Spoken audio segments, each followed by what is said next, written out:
thank you for joining. My name is Annalie. I work on the mentor team. I do the recruitment, training, and management of the tutors and mentors here at CareerFoundry. So today we've got an awesome panel discussion with one of our mentors and one of our tutors. We're going to talk about their experiences in their role, you know, what their day-to-day looks like, how they keep students motivated, and yeah, I'm going to ask them a bunch of questions. And then, of course, if you have any questions, please put them in the chat.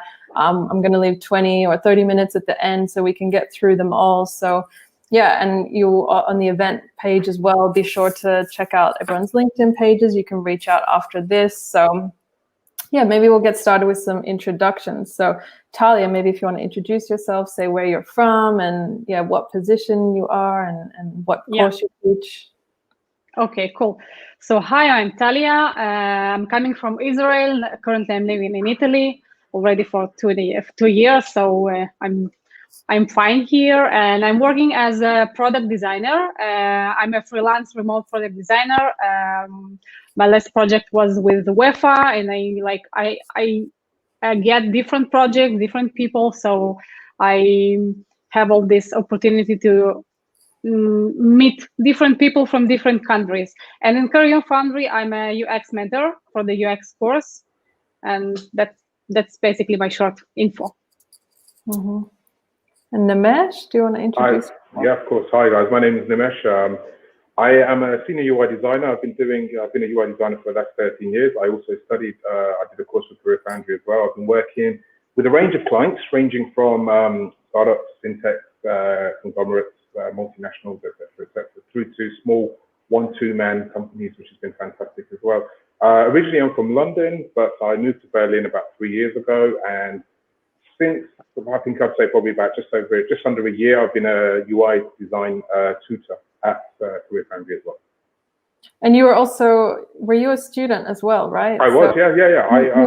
So my background was UI design, and then I decided to go and do the UX design course with CareerFoundry because I didn't have that much experience in UX, so I decided to actually learn the other side of the UI coin. And that's how I got to know CareerFoundry, and it's really, really good. Nice, thank you for that. So yeah, for those of you who don't know, I mean, every student gets assigned one mentor and one tutor, and then they work with those two people throughout the whole, remainder of their course. The tutor supports them through their tasks, and the mentor will do calls and things like that. So maybe we can start off by talking about, what your roles kind of entail. So Nimesh, if you want to maybe elaborate on, what your day-to-day as a tutor looks like, what some of your roles and responsibilities are. Yeah, of course. I mean, as a tutor of UI design, I work with a bunch of wonderful people. It's really, really good fun. Some of them have a creative background, be it graphic design, communication, or web design. Some of my students have no background in design whatsoever. So that's also really nice to see them coming into the framework. So my role as a tutor is to guide basically individuals through the complex, yet often interesting world of UI design. With CareerFoundry, I found that the course is structured in such a way that it conveys each element of the modules into individual lessons, which as a student is great. It breaks it down and it's fantastic. It makes it more digestible, I think, personally. Now, the course itself allows each student to focus on one element within each exercise. And once they complete that exercise, there's a task at the end. Upon completion of the task, I will get a notification via email saying that one of my students has now completed this task. Could you please have a look and either approve it, or if you feel that there's more need of correction or something like that, then you can then get back to them again. So basically, my role as a tutor is to go through the course with each individual, whoever's assigned to me, and make sure that they are correctly going through the right course and also understanding the knowledge which is being taught within that exercise to make sure it's actually correctly presented. So for me, working with individual students allows me to focus on their professional needs throughout the course. I'm sure, as you know, some students will excel at some of the tasks, and some require a little bit more of an encouragement or a little push and an assistance, which is where I come in. And also, I think as a former student of CareerFoundry, I appreciate the one-to-one tutoring. So for my students, if they are unclear on something or they've missed something, I can assist them directly, as opposed to a big group of people who sometimes someone might not have the I guess, might not want to say that they don't understand something. So with me, with the tutor, it's, you're on one-to-one. So I think that really helps a lot of the students in actually going through the course, and it makes it a lot easier for them. For sure. Thank you for that explanation. And maybe Talia, you could elaborate, as you're a mentor, about what your day-to-day looks like, and what your role kind of entails as a mentor, because it is a bit different from the tutor role. Yeah, exactly. So my role as a mentor is actually my goal, not only my role, it's also my goal to guide students through the process, because they are changing career. It's something very important and very interesting, and you have to, you have an anxiety sometimes. You don't know how to, you don't understand some topics. Maybe you need more extra help. So there's all this, and as a student, you want to know more about the industry, about the how do you work with as a freelance, maybe, or on site, remotely, or I don't know, many different things. So basically, my role is to help them, sharpen also their individual skills, and because what's amazing in UX, that doesn't matter what you have done before, everything is relevant. You were before a cabin crew, perfect, relevant. You're a account person, you're paying attention to details. You were marketing, super, it will help you in UX. So try to, I'm talking to my students, and we have video calls. We have unlimited video calls, so we can talk about everything. And we actually build a relationship for this X month, and we meet each other, we discuss different things. I help them to build portfolio, I help them to networking. Sometimes I have positions, like I share with them positions for internship or work later, everything that can help them. So as I said, we become friends, we build a relationship, and that's how we do it all this time. So, and of course, as I said before, we are polishing CV, we are practicing new skills. I'm answering different questions, also not related to the course, about the industry in general and trends. So that's what we are doing. And as I said before, we're creating also portfolio, which is very important for UX designer, because the competition is high, and we do everything to build a great portfolio, because portfolio for the designer is essential thing. Okay, that's basically my role. And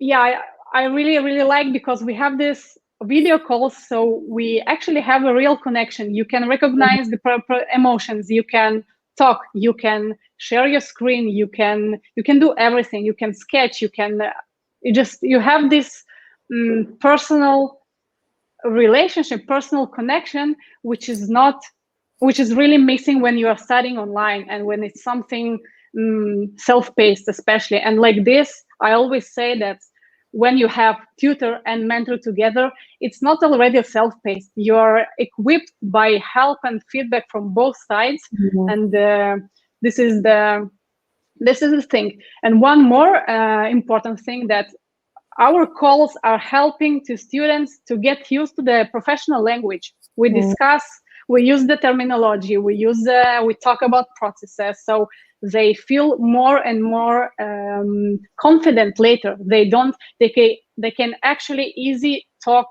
about everything using professional language, and this is very important. And you can do it if you haven't practiced. No, for sure. And you kind of, that's really the role. It's so much more than just teaching the curriculum and going from A to, A, B, C, D, E. It's really like supporting that student in the most holistic way possible. Like, what are all the elements that they need to be successful when they finish, and like you said, the portfolio is a big aspect of that, but there's also just so much that goes for, supporting students throughout the process, like helping them with their anxieties and their fears, that they might have about entering a new industry. So yeah, thank you for that. I mean, that kind of also leads into the next question about how, the course is quite complex, and it has lots of elements to it. And it is not just about, completing a portfolio and finishing it. There's lots of other elements to it. So Nimesh, maybe you can elaborate on that a little bit more. Yeah, I mean, just following on from what Talia said as well, like one thing about being a tutor is it's that personal connection, which not only helps me in my life and my work, because, I can pick up things from other students, and I also think, I believe that I'm also helping someone else, which again is very rewarding. So it's fantastic. So yeah, fair play. But with regards to your question, the course, it is complex. I think if you look at the curriculum at first, it looks heavy. It looks very, it's quite, it looks like, wow, what are you actually going to do? And, admittedly, there is actually a lot to learn. So for a UI student in particular, it's not just learning about design, but it's also learning about stuff like software and the kind of programs that you use, which for someone who's never worked in the UI field is very, very daunting.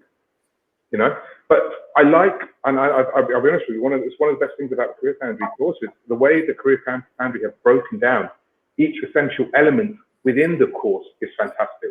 So when you first look, it's very confusing. For example, the UI design course consists of 57 exercises and tasks, of which 6 are reviews that you'd have with your mentors, such as Talia. So, like I said, when you first look at it, it can be a little bit overwhelming. Especially when you see the titles of each exercise. Some of the words, some of the context, some of the language used for a non-designer would be very confusing. And to be honest with you, even me as a designer, some of the words that you use, I'm like, wow, I didn't even know this is actually what that meant. So, it's actually quite, I find it quite tough, but at the same time, as every exercise breaks down every element of that course title and the element of the course, it makes it very, very easy. And the way in which CareerFoundry does it is so you have a course which, they even give you a time. So it will say, listen, this section of this course will take you about between 60 minutes to 4 hours. That's roughly how much time you should spend on this particular exercise. And once you complete the exercise, you have to do the task. You have to, in order to proceed. And the task is relevant to the exercise. So it's not something that you haven't learned. It's basically what you've just learned on the exercise is that task. And the task then allows you to sort of create, I guess it's almost like a building block of the essentials of UI design before you get to the end point. So, initially you start off with creating something as simple as an artboard, which a lot of people, wouldn't have any idea. But, once you start with something like an artboard, after your sixth exercise, you're like, yeah, I know what an artboard is now. And then you can then use that for other design instances, which is actually really, really good. I think, like I said, each exercise focuses on one element of the overall course, which is great. And as you study through the course, you eventually see how the previous lessons combine to help you build an overall base of knowledge about UI design. So if you're designing for an app or a website, you start with the basics and then you move through to which, to be honest with you, when you first go through it, it sounds very complicated, but once you get to that point, you actually understand a lot more than you would have had you not gone through those previous exercises. For sure. So, obviously the end goal of doing this course and, it's to create an impressive portfolio, which you can showcase your work to potential employers, clients, customers, or, whoever it may be. But it's not just about that. The course allows you to sort of really sharpen your skills, most of which are transferable in real life. For example, there's a module within the UI course which focuses on UX design. And, that for me was great because it, as a designer, and I've been doing this for almost 13 years, it's allowed me to understand the other side of the UX UI coin, which therefore helped me to, work with my clients and also helped me to sort of engage in a more professional manner with my clients and a more sort of, understand the needs of what my clients are actually wanting, because as a designer, you can come in quite forceful and say, listen, I know exactly what you need to do for your website. So what I'm going to do is look amazing. But without doing the extra work or the UX work, you can seriously miss the mark and get it completely wrong. So, there's a flip side to the UI course, which is the UX course. And I think they both work really, really well. And they both complement each other and allows you to transfer those skills through to not only design, but like Talia said, you can use it in real life, like as a UX designer. Like you said, if you're an air stewardess, UX design is perfect.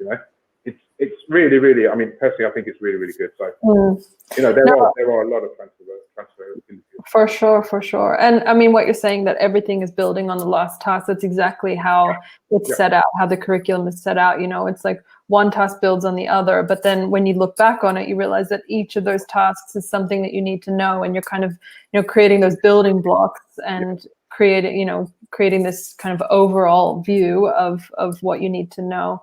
But I kind of want to also go back to a point that one of you mentioned earlier, is that obviously we have, you know, students doing this course who, you know, have never been in the industry at all, or never been in the design industry. So, you know, they're really just doing a career change. But then we also have people who, you know, might have some experience and have been in an adjacent field. So, you know, Talia, maybe you could talk a little bit about how do you adapt your teaching style when you have students that come in with different levels of experience? You know, do you adapt your style for each individual student?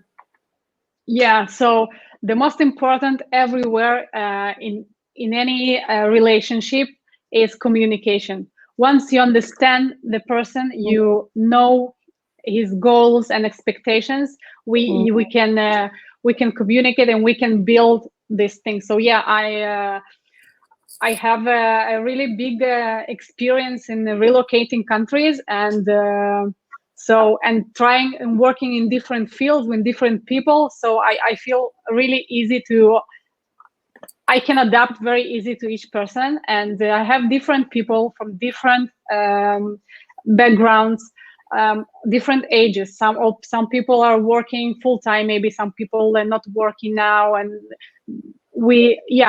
I adapt. Really depends. You need to understand like the differences between people, and how this specific person will like to get the information. Some people are very visual, for example. In this case, I'm just sharing my screen. Thanks again for our video calls. I'm sharing my screen, and I go to Sketch or any other program, whatever I need in this moment, or internet, and I show them. Sometimes I sketch them to explain the concept. I'm actually like creating a small presentations, like active interactive presentations when I show them. Some people, they need more, they need talks, they need additional links and things, which also they get from tutors and from me. We accept our calls and accept collaborating on platform. They always have my Skype, my Slack, or any other channel. I always tell them, if in between the calls you have any issue, you have any quick question, just write me. Okay, if it's something quick, I will always respond to you. If it's something that we need to talk more, anyway, I will respond to you, and then we will talk about it. So yeah, I think it's to how I adapt myself to different people. It's all about connection, communication, and understanding. And as we said already, we are building a relationship exactly as with our friends or with our partner. We know each other. We become friends, and we have this easy way to connect, and it's absolutely normal from them or from me to ask, how are you, how it's going, or from them to guess, I stuck here, or I need help in this, or it's the first time I'm using the program, I never did it. Okay, let's do can you help me with this? Sure. So our next session will be I will show some principles about some program, for example. Really different, like I'm jungling with all possible ways to show and to provide the information. For sure.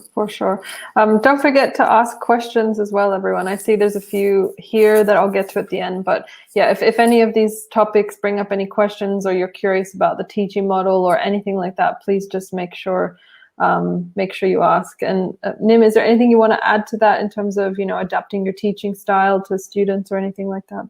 Yeah, I mean, I think what Talia said is completely correct. I've had it in my own personal experience with a lot of my students, where some come in with a background in design. So I've had a lot of graphic designers come through. And, so for them, something as simple as creating an artboard, like I said as an example previously, it's not even relevant to them, because they know exactly how to do it. However, each student is different. So, there will be elements which one student will not know, and then there'll be elements which another student will will know. So I think it's more than, I think the way the CareerFoundry have actually structured the course, allowing you to individually talk to students makes it a lot easier to then sort of pass on the relevant messages and the relevant, explanations to them. Whereas if it was groups of 2 or 3 or 4, then sometimes I guess you could get lost in communication. So in that respect, it's actually really, it's done really well. And I have a lot of students who struggle with things like UI is a very much a hands-on design presentation type of skill that you need to have, and a lot of my students struggle with the concept of presenting. Like something as simple as a PDF. I always tell them, look, imagine I am your client and you are presenting your ideas to me. I want to see how you guys present to me. So this is something which they don't have, because this is a skill set which they have to then sort of pick up along the way. And I always say to them, look, you know what, there was so much, especially in this day and age, there's so much information out there that you can just literally Google and get online and just pick up and learn small things which complements the CareerFoundry course itself.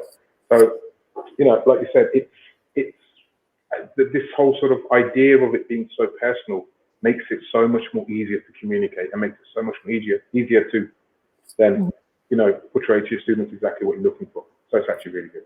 Yeah, and then I guess you have the opportunity to give feedback after every task, and then there's also the sidebar for messaging, but a lot of people also communicate on other platforms, and then, there's the calls. So, like you said, Talia, there's just so many opportunities to actually make those connections and to get to know your students, which I think is super nice. But Nimesh, maybe you could also elaborate a bit more. Obviously, when it comes to UI, there's this big design element to it. And, how do you kind of help students, especially ones that maybe are new to design, like kind of find their aesthetic and their voice? Obviously the course gives them this kind of overall, kind of base of what they need to know. But, how do you help students find that, their own design aesthetic? Yeah, I mean, obviously, I think each designer, individual person is different. We all look at the world differently. And as in this case, we look at the world differently from a creative and design perspective. But for example, I live in Berlin, which is one of the most eclectic capitals in the world. Design here is not what you see somewhere else, like in Houston, USA, for example, So when I'm talking to my students, I'm always trying to say to them, listen, you have ideas of what you believe is good design, but you need to also be able to, and there's nothing wrong with that. I think that's actually really good to have, but you also need to be able to sort of take a step back from what you think is a great idea and listen to your client, your employer, your customer, or whoever it would be, because at the end of the day, you're not designing. If you're a UI designer or a UX designer, you're not designing for yourself. You're actually designing for the end user. So you need to make sure that what you're designing, or the person you're designing for, the end user, it's what they're looking for. So, I've always said to a lot of my students, there's no right or wrong in design. It's just making sure you design for the right individual or the right people. So, as a UI designer, there'll be times when you think your idea is amazing and you think, the client's going to absolutely love it. But then, you need to put yourself into the client's shoes and see what they wish to create for their company, or, for their sales, or for any other reason. So, then as a designer, you need to be adaptable and change and be able to change your sort of aesthetic. And I think this can be a very serious challenge for designers. However, working with, when you work with clients and, when you work with UX designers who have done the research, you can then easily convey the design message to the people whom it's supposed to reach. And that comes from collaborating, and that comes from sort of listening and communicating with the relevant departments and relevant groups within the company or the client that you're working for. So when, I'll give you like a real world design example. I worked with a big finance company in London, and, one of their products was tailored to those who wish to invest money in financial instruments. So, I had to change my aesthetic to match my clients. So I couldn't go in with bright pinks and bright oranges and, like these crazy illustrations and all this kind of stuff. I had to come in with a sort of aesthetic which showed the company as a serious company, but also matched their branding, match their core message, what they're actually trying to get out to their potential clients. So, you know, like I said, you know, so had I had gone in with my beliefs of what something should, I'd have completely missed the brief of my clients completely, which, you know, it's not great to do. You know, last thing you want to do is your client come back to you after you've done all this work and then we don't like what you've done at all. So you have to be very adaptable. And, you know, I mean, you know, every UI designer has their own aesthetic, you know, which is great. Could be apps, could be websites, or pieces of design. It's fantastic. But I think the main focus as a UI designer is you need to be communicative, and you also need to be understanding as to what the client wants. You know, UX UI design is about the end user. It's not about you, and that thing is the core of what I would say to my students. Is, you know, at the end of the day, just because you like something doesn't necessarily mean that someone else is going to like it as well. And I mean, if you're going to be a designer, UI designer, you want to be successful in the industry, you're going to have to, you know, be adaptable and be flexible. There is you know, like Talia mentioned it earlier, you know, there's a personality when it comes to design, and also you have to be sort of, you know, the whole networking side of design as well. You know, you could be the best designer on the planet, but if you can't talk to an individual, then you're not going to be really good at what you do, you know. So you have to be able to understand, you have to be able to talk to people, you have to be able to accept feedback, accept criticism, and don't take it so negatively, you know. When someone criticizes my work, I'm like, fantastic, you know. Yeah, sometimes I can be like, oh man, I spent so long doing this piece of work, and then it's like within 5 seconds, they're like, just shoot it down. They're like, we don't like it at all.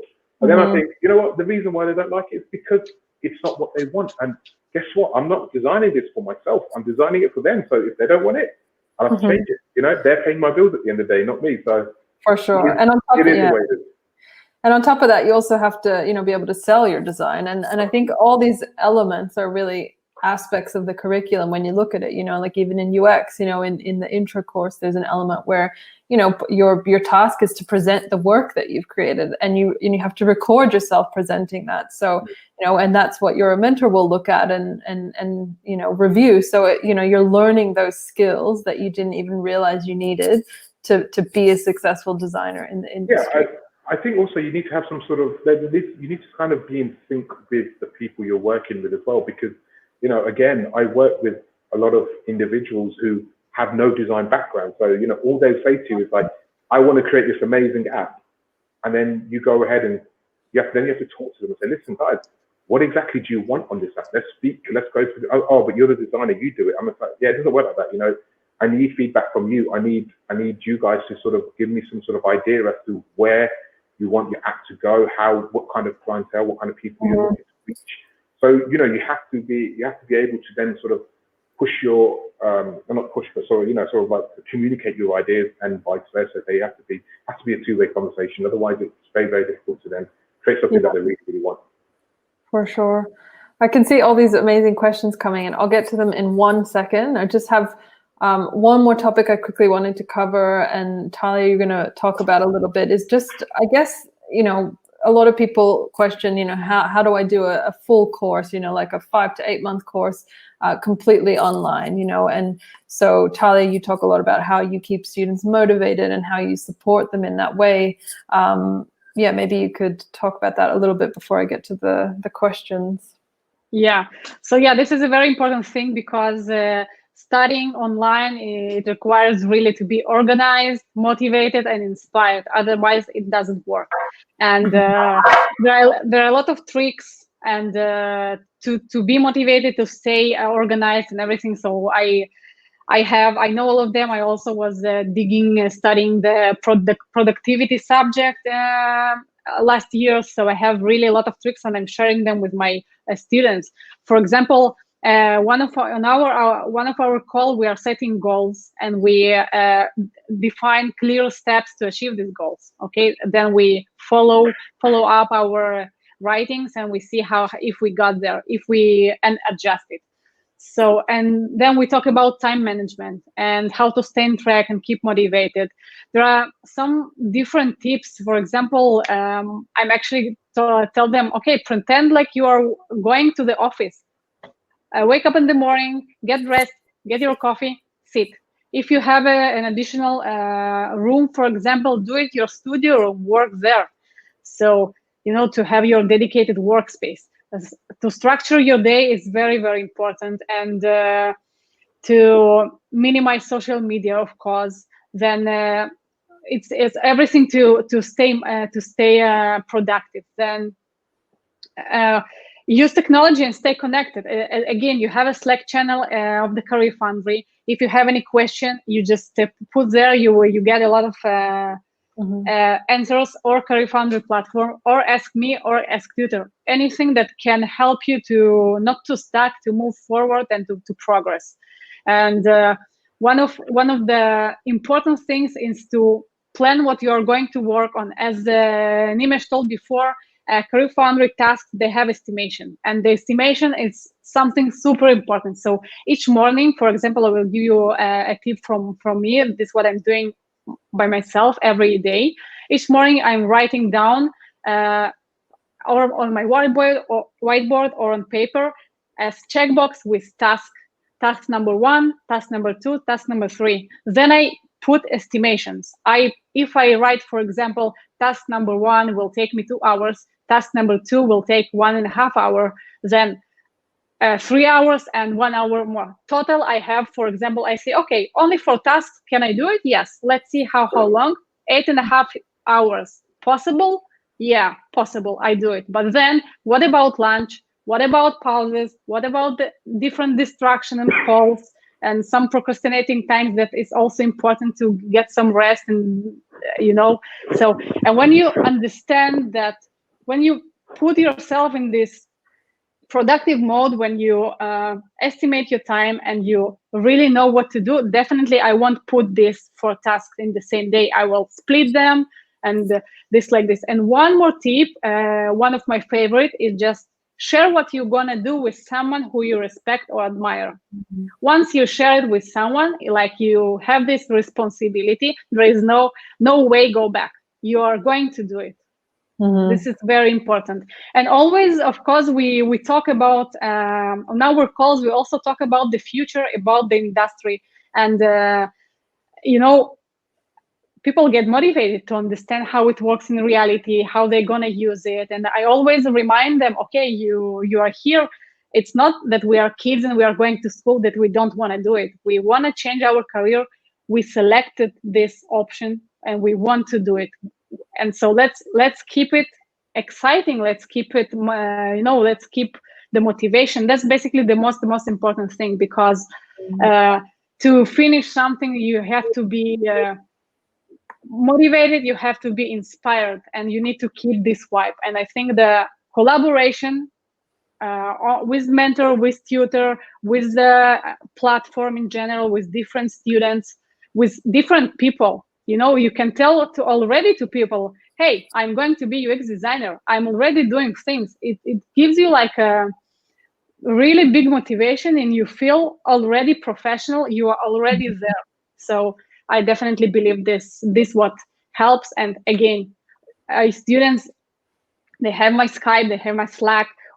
Any question, any problem, any small thing, if we don't talk during our calls, they write me, okay, I'm stuck here, I don't know how to move, or I didn't do anything for 1 week.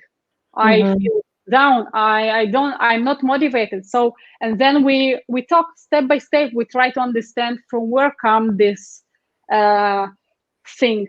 So, and when we break each problem or each issue into small things, we actually see that, okay, there is no problem. That's it. So you just break things, you talk, and that's what helps to motivate. And again, connection. That's basically the most important thing.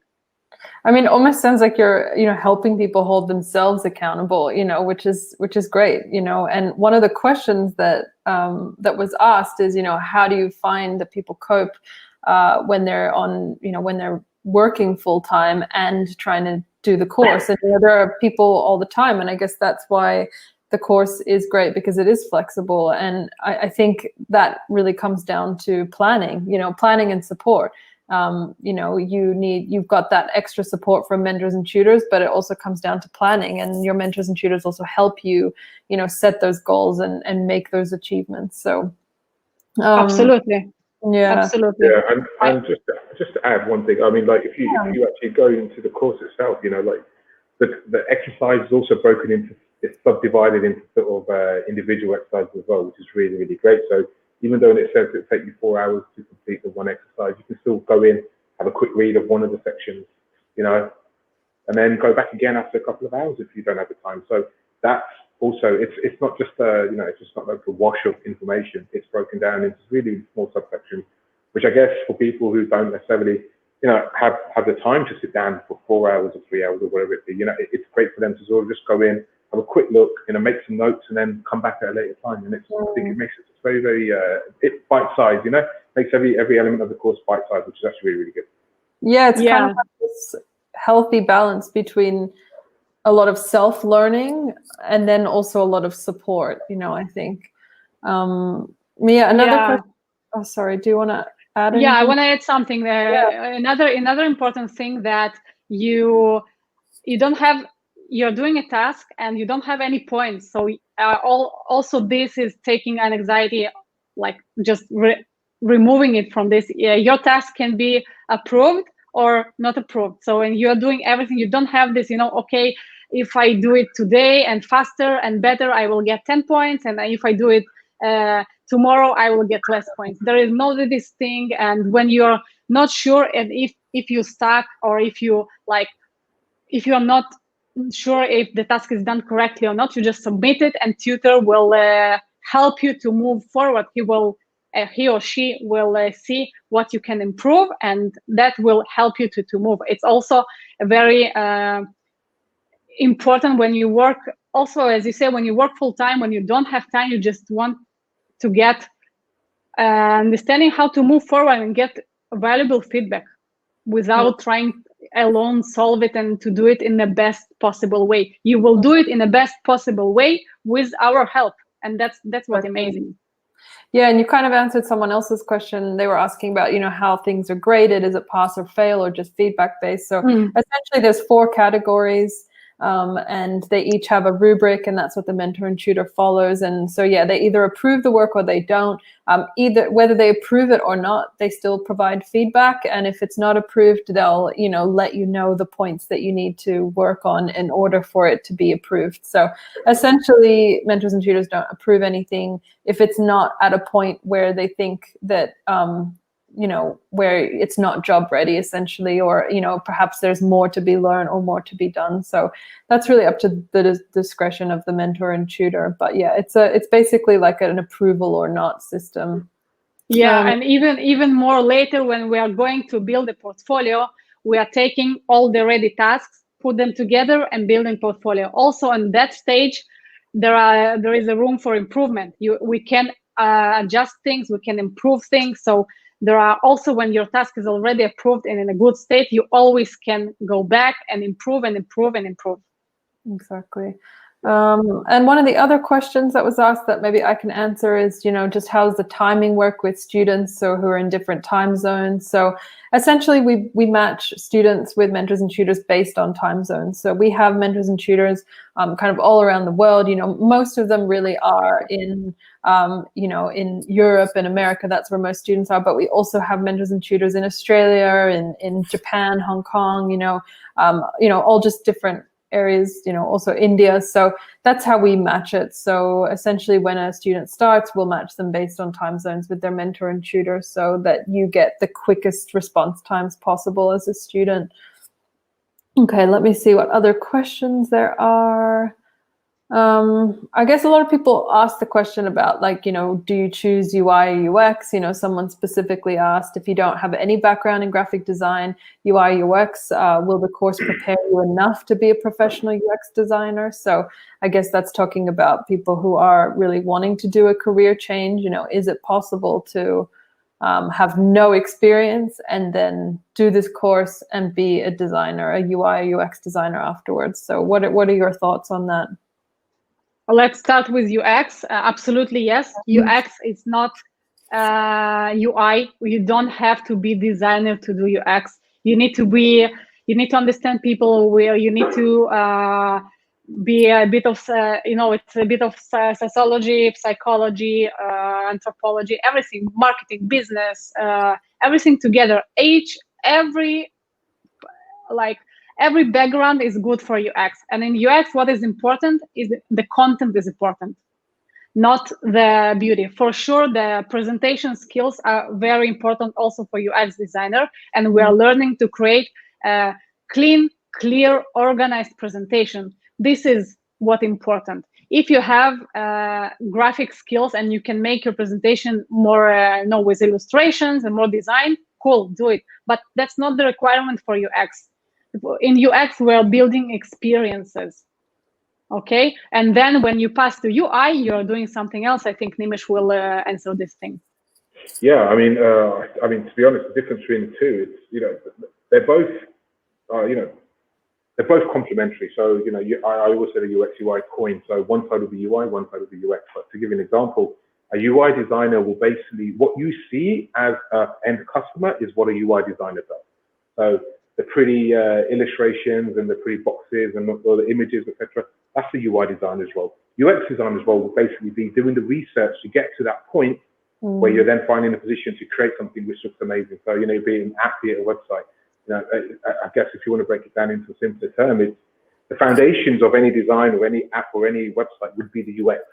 And then the house on top of it, which looks beautiful with the, 4 beautiful windows, etc. That's the UI side. So that's the two differences. However, with a lot of people, you don't necessarily need to have the background of graphic design in order to be a UI designer, because it's not just about graphic design. There's within the course, it teaches you elements of UI design specifically for UI and not for anything else. So, my background is graphic design, and there's a lot of things that I learned on the course, which was like, oh, actually, I didn't know this, because I've always been sort of based on one profession and not this one. So having the background in graphic design don't get me wrong, it's very beneficial. But at the same time, if you don't have a background in UI design or UX design, you know what? It's actually great to just learn this new knowledge. It's fantastic, because you're sort of like, you're not tainted by what you think is correct from the past, and what is actually the right way to do it.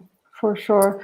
Yeah, and another question we've got, again, about entering the market, but this time, someone said, I'm a 44-year-old man looking to enter the UX design market.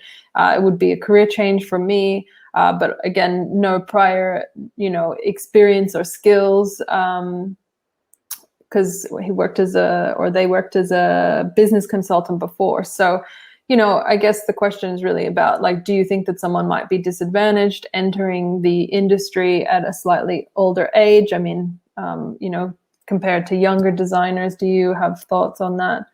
If I'm honest with you, I don't believe it should have any difference. If I'm honest, because he comes from a background, the individual comes from a background as a business consultant when he's 44 years old, and to be honest, a lot of people would actually look at him and think, actually, you've got experience in something other than the UX side. You also have UX experience once he goes to the course and he actually goes out and looks for a role, but he also has experience in the business side, and which a lot of people are looking for. It's not just, you don't necessarily have to have the full UX experience. You also do need some previous experience in certain other roles. I mean, I can see there's another, if you don't mind me, sorry, there's another question about a guy who's got someone who's got a finance background, and wants to sort of use UX to enter the fintech industry, and I think that's fantastic as well, because I myself have a background in finance, and actually I now work in design completely. So, but having the actual knowledge of finance helped me in getting customers who were financial customers, because then I could, in some degree, I could almost speak the same language as them, and then be able to sort of articulate exactly how my design will then help that particular company in achieving their end goal. So you don't necessarily have to have a background in UX or UI to enter this role. And I honestly don't believe in this, the belief that because I'm slightly older, then I'm going to be competing with young people. Yeah, there's always a competition. There's always competition in any job you go for. Any industry, yeah, any industry. But the thing is that I think if you have, a lot of people do look favorably towards people who have backgrounds in other industries, because they also bring in something which they might not necessarily get with a young, fresh-baked 18-year-old from university, for example. Exactly. You know, so it works both ways. And I don't think you should use that to sort of stop you in. If you honestly feel you want to do this, then you know what, go for it. There's no right or wrong, but there's also there's no way to use this as an example to stop doing For sure.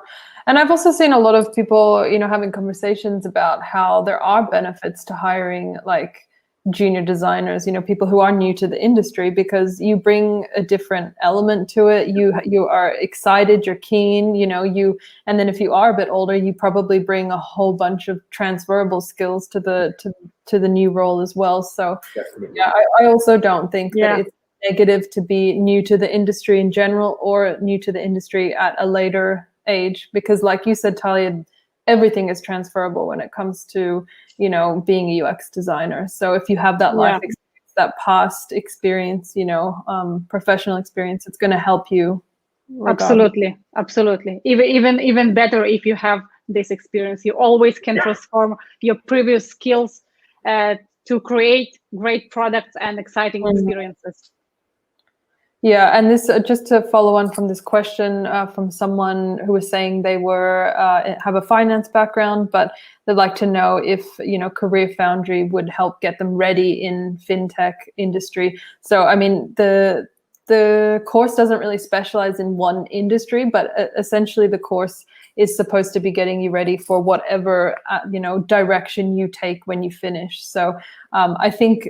I mean, Talia, you can correct me if I'm wrong, but I also think that that's something that the mentor will talk about, you know, like what industry do you want to get into after, and how can we already start to, you know, tailor these conversations now to help you in whatever industry you want to move into when you finish. So yeah, and UX in general, it's something, you don't have UX for fintech or UX for fashion. No, UX, it's UX. It's to create positive and engaging emotional experience between for your user, and collaboration, communication between user and product. It doesn't matter if it's a fashion, education platform, fintech, and something like this.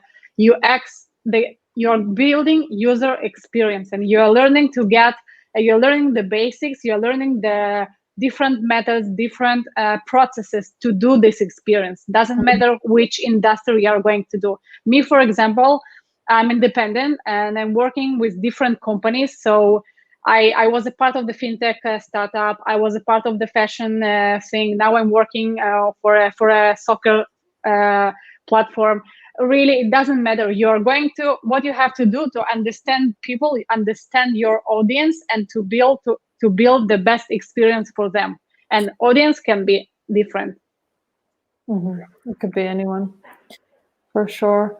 I'm not sure if either of you could answer this question, but someone also asked, like, you know, how would you describe working as a UX designer in a small company? You know, how do you delegate tasks? Which departments of company are going to work closer with a UX designer? Do either of you want to? Yeah. In a small company, you have more connection between departments. For sure, your UX designer is a part of the product team.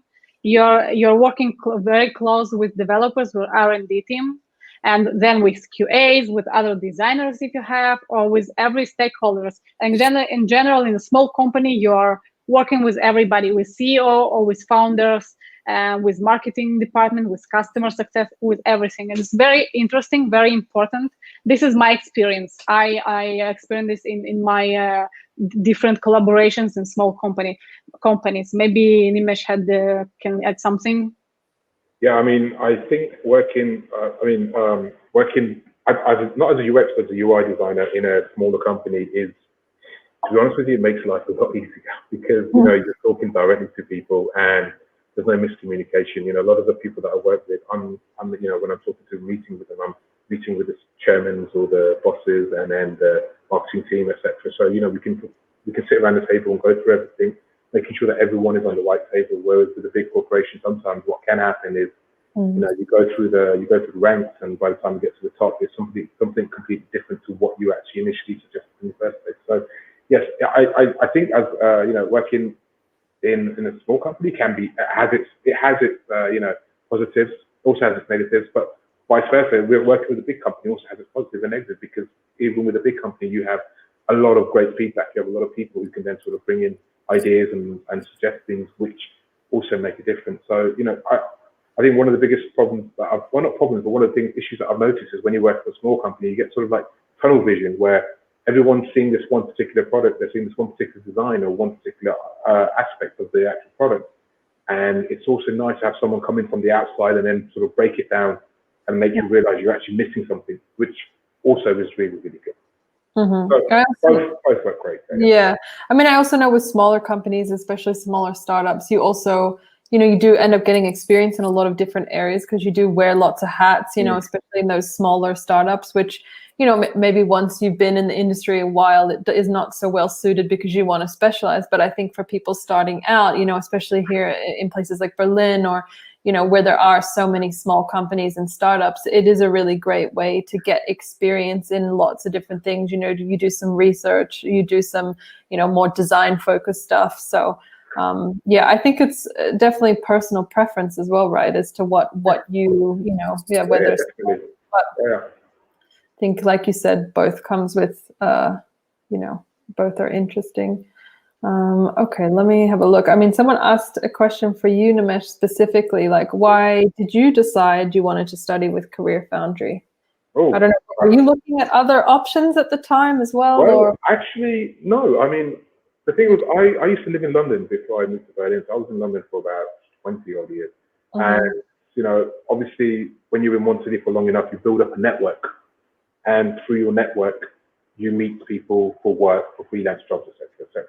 So when I moved across to Berlin, actually, I had no network in Berlin. So it was very tough to sort of then get out there and meet the people that I wanted to meet. However, I came across CareerFoundry, which I didn't know of initially. And then, you know, me and my wife sat down one day and we discussed, you know, this course. Now, obviously, my background in design and UI design, I was thinking, well, I don't want to learn UI design again because a lot of what I know is kind of tailored around UI design. I thought, let me have a look at the other side of it, which is the UX design. And UX design is more of a psychological thing. Like Talia said, you know, it's the psyche behind why you choose certain elements to create a website or an app or something, you know, what the reasoning behind this stuff. And I never really had background, or I didn't really have a historical background in the UX side. And again, I think like most people here, I was confused as to what UX design was compared to UI design. So I decided, you know, I'm going to jump in and try it myself. And it's one of the best things I've ever done, to be honest with you, because, you know, as a designer, it's always nice to know, I mean, you know, I understand what I need to do, but I never understood why I need to do it. So the UX design was that little bit of the puzzle that was the last piece of my puzzle, which was, now I understand why I need to do something, and I can then do it as well. So that really helped me further my sort of like, you know, my career and my aspects of social life, etc. To sort of then be able to understand different elements of the design puzzle completely. So now I feel, for me personally, I'm fully sort of trained in both UX and UI. And obviously there's constant retraining as well, and constant, you know, reading new articles and reading new things, which is actually really, really good. Again, I love doing what I do, and, you know, being able to then sort of do things, to work with clients and individuals, freelance corporations, companies, etc., and being able to understand both sides of the coin makes my life a lot easier.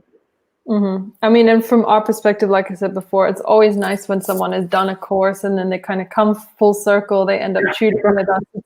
You know, it's nice because I think we do put a lot of effort into trying to build a community, you know, with the Slack group. And, you know, also, you know, we've got a whole alumni department and student success department. So it's really, you know, focused around, once someone has studied with us, you know, how they're going to be successful and, you know, how can they stay part of our community later on. And I guess you're like, you know, kind of, you did that yourself. I think also, now you're back.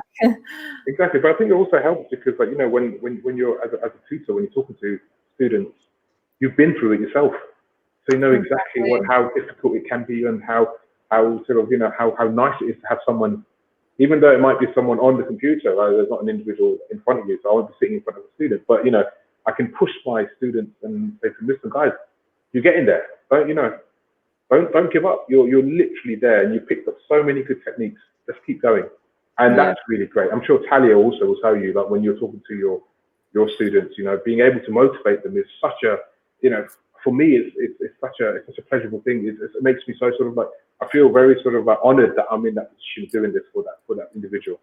Yeah, absolutely. My person in general, my personality is I really like helping people, and when I succeed in something, when I see student maybe upset or frustrated or can do something or just have some question and can find an answer, and when I see that I succeed to explain, I succeed to help, I get like, it's like super satisfying feeling. It's really nice. So yeah, I absolutely agree with you. Mm-hmm. I mean, yeah, as someone who's, you know, kind of doing the interviewing and meeting you all as mentors and tutors, you know, when you first, you know, go for the position, we can always see, and it always stands out, you know, that we really look for people that really care about what they're doing, you know, and see it more as just, you know, it's not just a job or a side project. It really is about supporting people, and you kind of have to have a passion for it to be good at it, I think. And, you know, yeah. Okay, so we're running out of time. There's one more question I'll quickly ask, and then before I let everyone go. So someone just asked an interesting one, which is there only software projects that a UX designer is useful for? I'm learning to be a psychologist now, and I'm interested in UX design. Is there any way that UX design can be useful for me in my current discipline? So Talia, that might be a question. I don't know if that's a question for you. Do you want to answer that? Yeah. One moment, let me read it again. I guess because it's the other way around, isn't it? Usually we talk about how. Yeah, I think yes, because you learn different methods to understand people. It definitely can help you also in real life and in everything you do. So, for example, you can apply UX methods in your real life. You know, I don't know, optimize your morning coffee routine, or optimize your collaboration with your team members. Or I think yes, because UX in general, it's all about user, and user it's a person, and person it's all about psychology. And so I think these things they're coming together. Mm-hmm.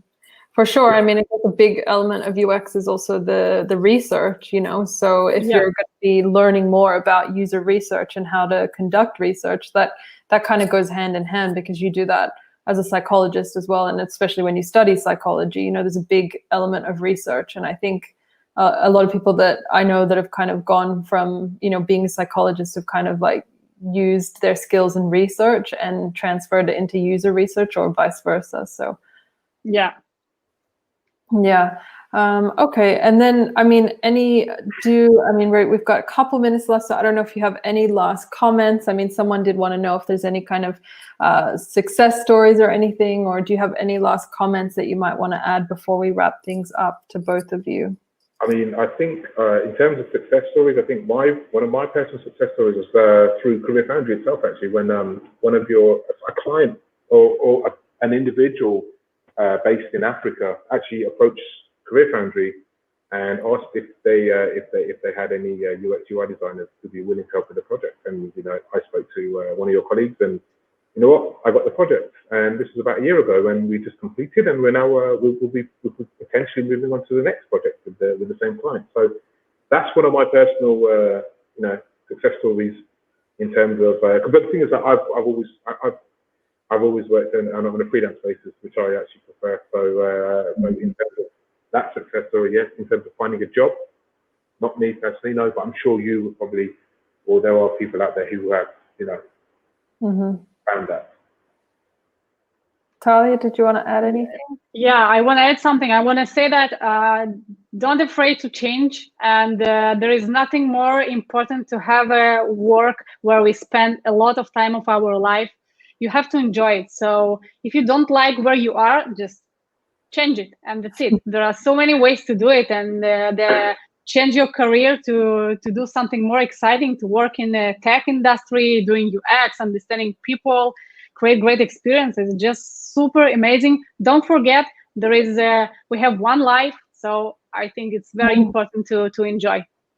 For sure. Thank you for that. And thank you to both of you for being here today and being part of this panel. It's been really nice to talk Thank you to so you much. and hear about your experiences. So for anyone else who is here today, obviously, if you're interested or you have more questions about the course, you know, set up a call with one of our career specialists and have a chat about what might be best for you. And of course, be sure to reach out to any of us on LinkedIn as well. But yeah, thank you again. And I hope everyone in Europe stays cool and survives the heat wave. And thank you for everyone that joined from around the world as well. Thank you all. Thank you. Thank you, everybody. Bye-bye.